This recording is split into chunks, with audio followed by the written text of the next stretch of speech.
Herkese selamlar. Videoları izleyen %94'ü kanalıma abone olmuyor. Şuradan abone olup bana destek olursanız sevinirim.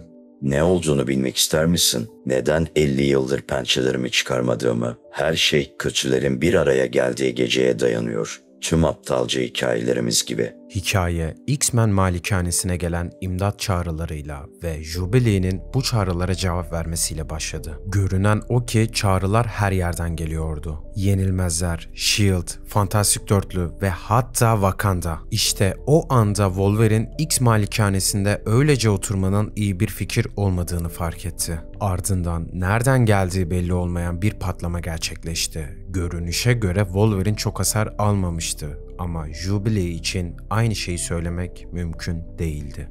Aniden gölgelerin içerisinde bir süper kötüler ortaya çıkmaya başladı.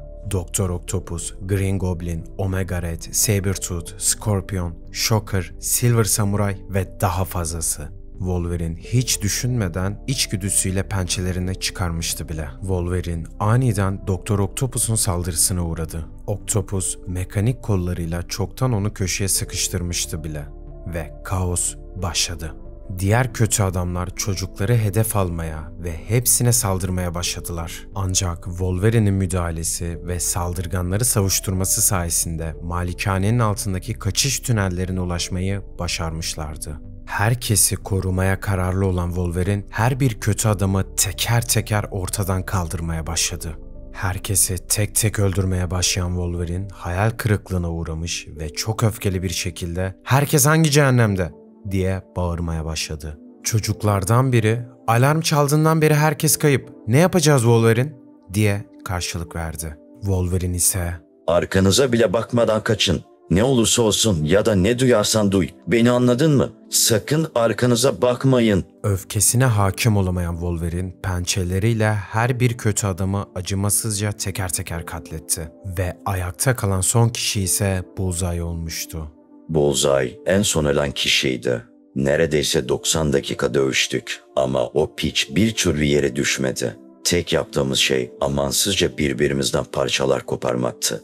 Sırtımda bıçakları varken bile tek düşünebildiğim dışarıdan neler olduğuydu. Diğer süper kahramanların ne yaptıklarıydı. Ve eğer bu şansımı kullanmazsam çocuklara ne yapacaklarıydı. Kavganın sonunda ayakta kalan kişi Wolverine oldu ve pençeleriyle Bullseye'ın kalbini değişti. Bullseye son nefeslerini verirken "Logan, lütfen dur. Niye bunu yapıyorsun? Sen bizim arkadaşımızsın." dedikten sonra o anda Wolverine bir şeylerin çok yanlış gittiğini fark etti.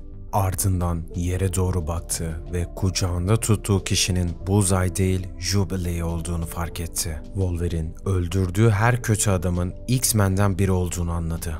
Sislerin içerisinden Mysterio çıktı ve Logan'la alay ederek "Bunu gerçekten tek başına yapabileceğine inanıyor muydun?" diye sordu. 40 tane kötü adam öldürmek. Arkadaşlarının hepsi tereddüt etti ve ne yapacaklarını bilemediler. Bu tereddüt onların hayatlarına mal oldu. Ardından Mysterio X-Men'i ortadan kaldırdığı için suç topluluğu adına minnettar olduğunu ifade etti. Wolverine yavaşça arkasını döndüğünde o mide bulandırıcı manzarayla karşı karşıya kaldı. Mysterio, onların farklı görünmelerini, hissetmelerini ve hatta farklı kokmalarını sağlamıştı. Wolverine ölü bedenlere baktıkça onları teker teker tanımaya başladı. Beast, Colossus, Cyclops, Forge, Gambit, Iceman, Jubilee, Longshot ve diğerleri. Wolverine her birini tam kalbinden deşerek öldürmüştü. Her birine kalbinden bıçakladım. Ama onlar olduğunu bilmiyordum Havkay. Mysterio onları farklı gösterdi, hissettirdi ve hatta farklı kokmalarını sağladı. Wolverine yaşadığı kaosun ardından günlerce hatta haftalarca ormanda yürümüş ve hıçkıra hıçkıra ağlamıştı. Hayvanlarla iyi anlaşmasına rağmen hepsi Wolverine'den uzak duruyordu. Onun ise tek yapmak istediği kendisine zarar vermekti ve yaptıklarının bedelini ödemekti. En sonunda yaşadığı olaylara dayanamayan Wolverine, kendini öldürmek için tren raylarında trenin onu öldürme umuduyla bekledi. Ancak tren onu esse bile iyileşme gücüyle tekrar ayağa kalkacağını biliyordu. Wolverine, Hawkeye'a trenin onu öldürmediğini ve sadece acıttığını söyleyerek "Bazen bu bile yetti," dedi.